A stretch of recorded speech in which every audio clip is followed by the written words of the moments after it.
फुलपाखरू, ससा, शेत, गांजर, नदी आणि मच्छी आणि माणूस काढले. माझे नाव यश श्यामल कुडके आहे. मी 4थ्या वर्गात आहे. मी चित्रात फुलपाखरू, माणूस, मासा, कबड आणि काही इतर झाडे काढले आहेत. माणूस काय करतो चित्रामध्ये?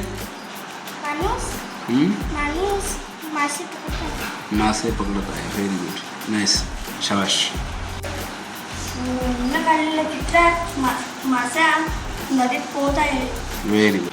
माझे पूर्ण नाव योगिता संजय मेळावे, इयत्ता 5वी. मी एका चित्रात फुलपाखरू, झाड, ससा अजून पाहिजे. छान. माझे नाव आराध्य रमेश रजनीकांत. मी 5वी वर्गात शिकते. मी चित्रात एक जास्वंदाच्या फुलाने व पानाने एक छान फुलपाखरू काढले आणि एका फुलाने एक छोटंसं झाड काढले. आणि माझे नाव दिदी इयत्ता इयत्ता 3री. मी या चित्रात ससा, फुलपाखरू, ढग आणि पक्षी आणि एक छोटीशी अळी काढली आहे. आळी कुठे? हे अच्छा, ओके, नाईस.